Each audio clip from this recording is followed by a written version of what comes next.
Task मिल गया, task मिल गया। तो सबके लिए टेंशन कर रहा है, समय खा रहा है। तो टास्क तो मिल गया, सब कुछ हो रहा है। ये हमारा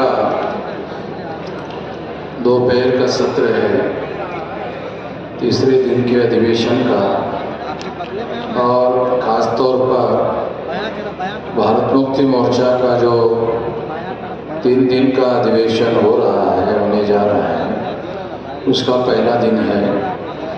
और इस पहले दिन के जो विषय रखे गए हैं उस संबंध में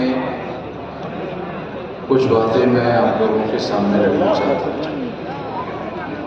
पहले तो इसके जो विषय है, केंद्र सरकार द्वारा ओबीसी की जाति आधारित गिनती ना करना और जबरदस्ती हिंदू पहचान देकर उसको संवैधानिक अधिकारों से वंचित करना, यह ब्राह्मणी षड्यंत्र है, विश्लेषण। ओबीसी अगर हिंदू है तो ब्राह्मण ओबीसी की जाति आधारित गिनती के विरोध में क्यों है? यह गंभीर मंथन। तीसरा विषय है, कांग्रेस द्वारा ओबीसी के साथ की गई धोखेबाजी के लंबे इतिहास को देखते हुए क्या आज राहुल गांधी और कांग्रेस पर विश्वास किया जा सकता है? एक बहस। चौथा विषय है, एक ओबीसी प्रधानमंत्री होने के बावजूद केंद्र सरकार द्वारा ओबीसी की जाति आधारित गिनती न करना तथा उसको संख्या के अनुपात में हिस्सेदारी न देना, ये ओबीसी के साथ सबसे बड़ी धोखेबाजी है, एक षड्यंत्र। ये विषय है साथियों। और इस संबंध में कुछ बातें मैं आप लोगों को, बहुत सारी बातें आप लोगों के सामने आ चुकी हैं। कुछ बातें जो आप लोगों के सामने लाई जानी चाहिए, ऐसी ही कुछ बातें मैं केवल आप लोगों के सामने उठाना चाहता हूँ।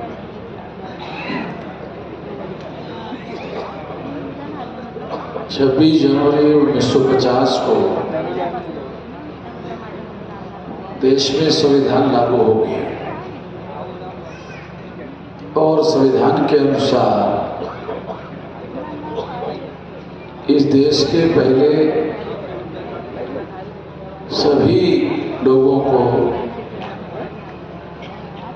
जो इस देश के नागरिक माने गए, संविधान के अनुसार जो संविधान का कॉन्सेप्ट है, उस संविधान का कॉन्सेप्ट क्या है?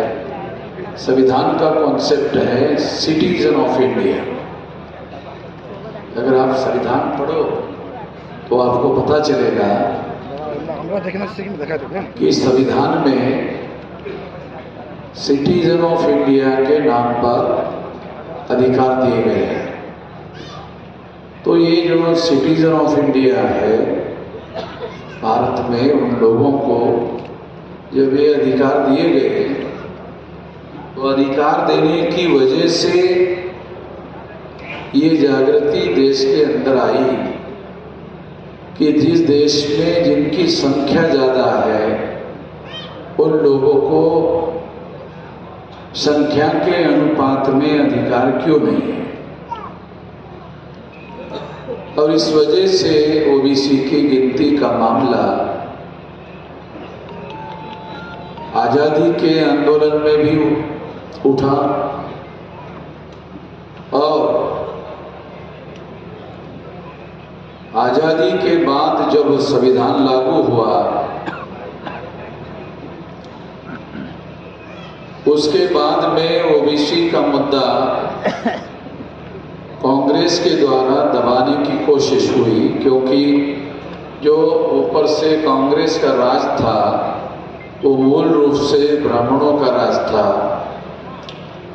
क्योंकि 26 जनवरी 1950 के बाद में जो पहला चुनाव हुआ उसमें 60% टिकटें कांग्रेस ने ब्राह्मणों को दी और इस वजह से ब्राह्मणों का आज़ाद भारत में कब्जा हो गया। 60%, 3.5% ब्राह्मणों को 60% टिकटें दी। इसका विश्लेषण करने से एक अर्थ ये होता है कि 56.5% ब्राह्मणों ने अधिकारों पर अतिक्रमण किया। इस 56.5 में 52% तो ओबीसी है, तो इसका मतलब है 56.5% धर्म का ठेकेदार ब्राह्मण है, तो ब्राह्मण के अकाउंट में 60% ब्राह्मण ओबीसी के लोग, 52% लोगों के जो वोट है वो ब्राह्मण के अकाउंट में जमा कर दिए गए, ओबीसी का जो। ये काम कांग्रेस के लोग चुपचाप करते थे, इसलिए पता नहीं चलता था। बीजेपी के लोग खुल्लम खुल्ला कर रहे हैं। खुल्लम खुल्ला करने की हिम्मत उनको क्यों हुई? खुल्लम खुल्ला करने की हिम्मत इसलिए हुई कि कांग्रेस ने ओबीसी की गिनती जब लगातार हिंदू हिंदू हिंदू हिंदू हिंदू हिंदू की, तो इस पीरियड में कांग्रेस के राज में, ब्राह्मणों के राज में, ब्राह्मणों ने ओबीसी को हिंदुआइज करने का काम करते रहे। जब ब्राह्मणों ने ओबीसी को हिंदुआइज किया, तो ओबीसी को पता भी नहीं चला कि वो कब ब्राह्मण धर्म को मानने वाले हो। ब्राह्मण धर्म को कब मानने वाले हो गए, और ब्राह्मण धर्म को ब्राह्मण धर्म के नाम पर नहीं मान रहे, ब्राह्मण धर्म को हिंदू धर्म के नाम पर मान रहे। जब मैंने कुछ दिन पहले ये वीडियो बनाया, अरे ये धर्म का ओरिजिनल नाम ब्राह्मण धर्म है, हिंदू धर्म नहीं है। ये तो पिछड़े वर्ग के लोगों को गधा बनाने के लिए हिंदू कह रहे, ताकि छुपकर इनको हिंदू कहकर इनका इस्तेमाल किया जा सके। अगर संविधान में हर 21 साल के व्यक्ति को और बाद में 18 साल के व्यक्ति को वोट का अधिकार नहीं दिया होता, तो ब्राह्मण इनको हिंदू भी नहीं कहते, ब्राह्मण इनको शूद्र शूद्र शूद्र ही कहते रहते। ये तो संविधान ने एम्पावर किया है। ये तो बाबा साहब आंबेडकर को ये बातें समझ में आती थी। बैकवर्ड क्लासेस का डेलीगेशन पंजाबराव देशमुख के नेतृत्व में बाबा साहब आंबेडकर को मिला, तो बाबा साहब आंबेडकर को उन्होंने मांग की कि हम लोगों को संविधान में अधिकार होना चाहिए। तो दूसरे जो लोग थे, पंजाबराव देशमुख तो बहुत जागृत व्यक्ति थे, कुर्मी कुंबी जाति के थे, बैरिस्टर थे, तो उनके लोगों ने उनको कहा कि बाबा साहब को ये हम लोगों को कहना चाहिए। तो पंजाबराव ने उनको कहा कि वो अम्बेडकर को सब समझ में आता है, बताने की जरूरत नहीं, वो क्या करना चाहिए, कानून के भाषा में उसको ड्राफ्ट में कैसे डालना चाहिए, क्या करना चाहिए, ये हमें उतना समझ में नहीं आता है जितना आपको समझ में आता है। तो बाबा साहब आंबेडकर ने भारत के संविधान को जो सामाजिक आशय उपलब्ध हुआ और हजारों सालों से जो वंचित लोग थे उन लोगों को एम्पावर किया जाना चाहिए, ये बाबा साहब आंबेडकर को समझदारी थी। बाबा साहब आंबेडकर को मानने वाले बहुत सारे शेड्यूल कास्ट के जो पढ़े लिखे लोग हैं, उनको अभी तक ये बात समझ में नहीं आती कि शूद्र ओबीसी के लिए प्रयुक्त किया जाने वाला शब्द है, शेड्यूल कास्ट के लिए शूद्र शब्द नहीं है, शेड्यूल कास्ट के लिए अछूत शब्द है। तो पढ़े लिखे लोगों को ये भी पता नहीं। पढ़े लिखे लोग जो शेड्यूल कास्ट के लोग हैं उनको क्या पता है, पढ़े लिखे जो शेड्यूल कास्ट के लोग हैं उनको क्या पता है, बाबा साहब अम्बेडकर जिंदाबाद जिंदाबाद जिंदाबाद। जिंदाबाद, इसके अलावा सब कुछ है ही नहीं। बाबा साहब आम्बेडकर का विचारधारा की, उसके आंदोलन की, उसके इतिहास की कोई जानकारी उपलब्ध नहीं है। उनके लिखे हुए किताबों को तुमने पढ़ा क्या? हो गया, अभी क्या करने की जरूरत है? तो कोई किताब नहीं पढ़ता है, बल्कि कुछ लोगों ने मुझे पूछा कि कोई किताब है क्या? मैंने कहा है, तो क्या कहा? दे दे। ये बोलना तो जो आदमी को मुफ्त में किताब मिलता है वो पढ़ता नहीं, घर में रखता है। एक महीने के बाद पूछो पढ़ लिया क्या? समय नहीं मिला, ऐसे पढ़ा जाता है। तो जो पढ़े लिखे लोग हैं वो हम लोगों को बोलते हैं कॉन्सेप्ट वाले लोग हैं, अम्बेडकरवादी नहीं। कॉन्सेप्ट वाले लोग अम्बेडकरवादी नहीं। क्यों? ज्यादा जिंदाबाद नहीं बोलते। ज्यादा जिंदाबाद नहीं बोलते। तो जिंदाबाद ना बोलने वाले लोग अम्बेडकरवादी नहीं। हम तो एक बार भी नहीं बोलते। मगर सारे देश भर में जो फुले शाह अम्बेडकर का आंदोलन है, उसकी ABCD भारत को पढ़ाने की, भारत को समझाने की और भारत के तमाम लोगों को इसकी जानकारी देने का सारा काम रात दिन तो हम लोगों ने किया, किसी ने। तो एक तो OBC का जो आंदोलन है, OBC की गिनती क्यों नहीं हो रही है? पहले नंबर, बहुत सारे कारण हैं। पहले नंबर का कारण क्या है? तो OBC की गिनती होनी चाहिए। OBC करोड़ों की संख्या में है, अगर ये मांग करेगा तो हो जाएगी। मगर OBC की गिनती करने की करोड़ों OBC के लोग मांग ही नहीं कर रहे। क्यों? OBC हिंदू हो गए। OBC हिंदू हो गए तो OBC की गिनती कौन करेगा?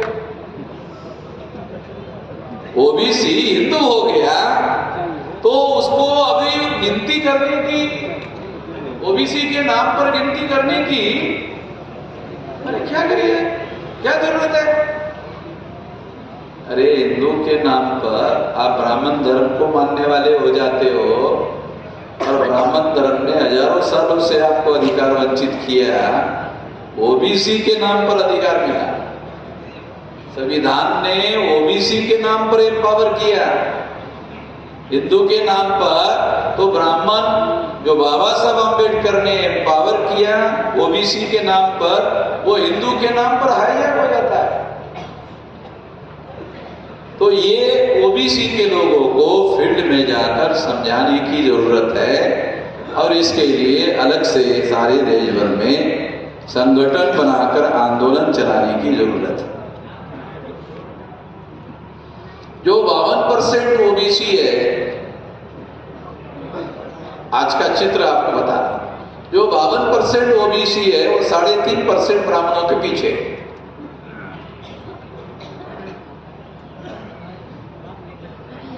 तो 3.5% ब्राह्मणों के पीछे अगर 52% OBC रहेगा तो फिर तो 3.5% की सरकार है। सरकार OBC तो 3.5% की सरकार आएगी, मगर OBC के समर्थन से आएगी।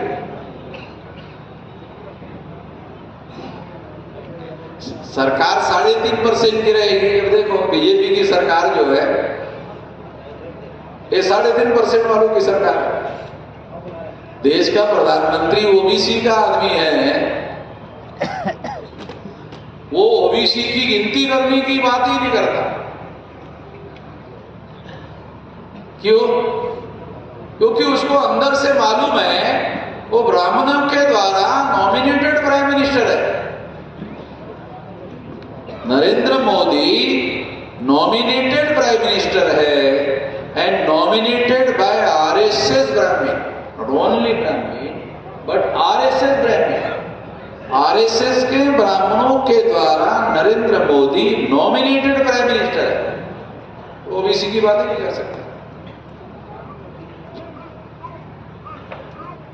तो ये चित्र बदलना है तो ओबीसी के जो लोग हिंदुआइन हुए, इसकी वजह से ओबीसी का अधिकारों का आंदोलन कमजोर हो गया और ओबीसी के समर्थन से जो केंद्र की सत्ता में आते हैं वो जानवरों की गिनती करते हैं, ओबीसी गिनती नहीं करते, वो हिंदुआइन होने की वजह से। अभी राम जन्मभूमि के नाम पर, अभी राम मंदिर बनाने के नाम पर बड़ा कार्यक्रम होगा 22 तारीख को। ये जो 22 जनवरी है उसको होगा और उसकी चर्चा टीवी में डेली शुरू हो गई 22 को है और अभी दिन भर वही चर्चा चलती है टीवी पर। और 22 तारीख बहुत बड़ा हंगामा होगा और 22 तारीख के बाद आप यकाएक घोषणा सुनेंगे चुनाव घोषित हो गए। ऐसा भी होगा, ज्यादा संभावना जो है वो मुझे ऐसा लगता है। और फिर आरएसएस ने, भाजपा ने, मोदी ने राम मंदिर बनाया, राम मंदिर बनाया, राम मंदिर बनाया।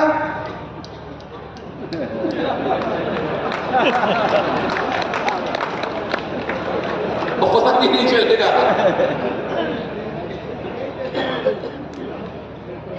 मार्क्स ऐसा कहता था, एक अफू होती है उसका नशा होता है, मगर अफू के सामने धर्म के सामने अफू का नशा कुछ है ही नहीं।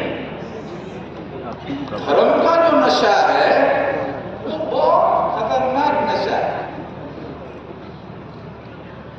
तो यूरोप में शायद इस नशे से यूरोप मुक्त हो गया मार्क्स के इसके बाद में, मगर ये जो मार्क्स का ये कहना ये 100%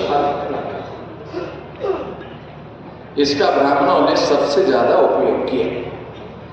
और धर्म का नशा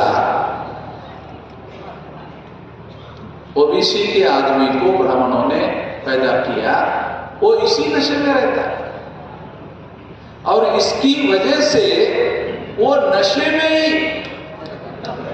उसको पता ही नहीं चलता किसको वो धर्म का जो नशा है उसी में ठप्पा मार देता है और उसको पता ही नहीं चलता किसको ठप्पा मारा। तो ये सारा खेल ओबीसी के साथ इस देश में चल रहा है।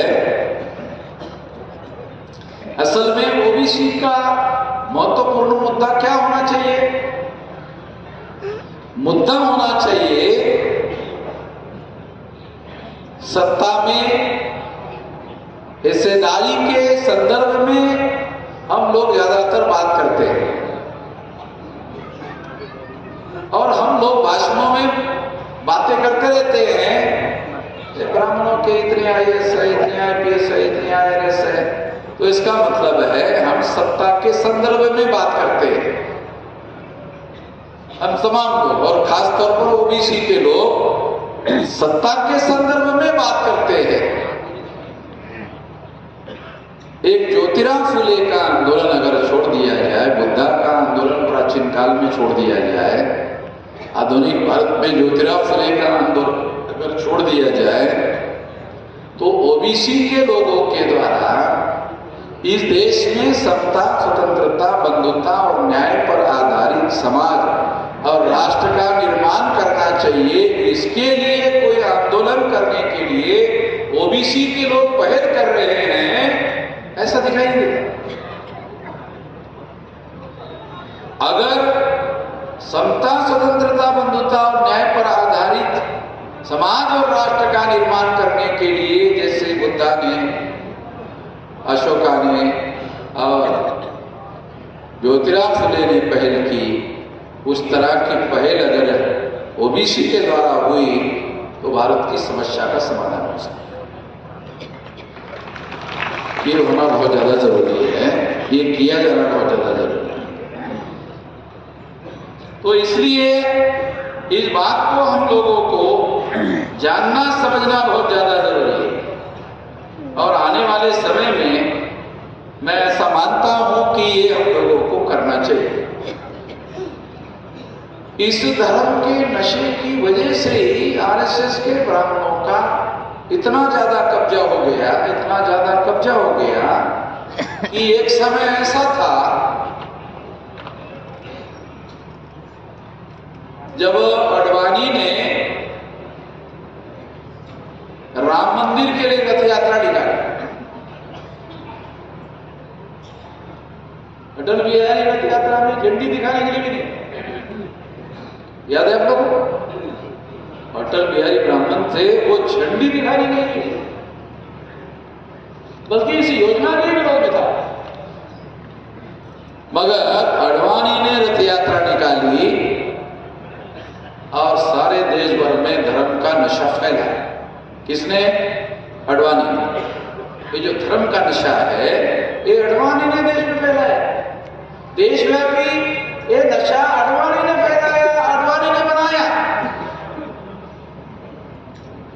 उसी नशे ने अडवाणी का बलि का बकरा।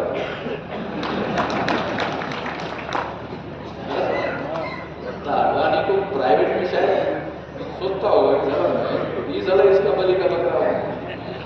इस धर्म के नशे ने आरएसएस को ताकतवर बनाया और आरएसएस ने दूध में पड़े मक्खी की तरह अडवाणी को निकालकर फेंक दिया और उसके जगह नरेंद्र मोदी को लाया।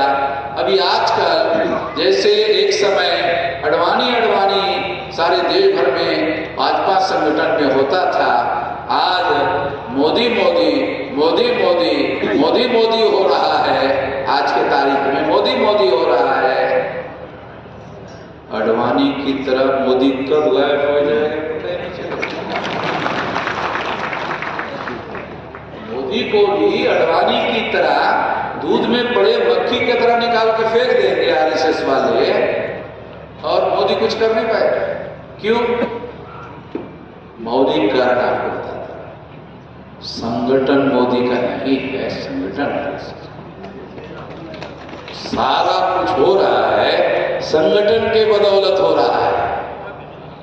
इसलिए हमें संगठन पर और उसके निर्माण पर सबसे ज्यादा समय, बुद्धि, पैसा, हुनर लगाना चाहिए। और अगर हम इस देश में 85% लोगों का संगठन बना लेते हैं तो इस देश को महान देश, दुनिया का महान देश बना सकते हैं।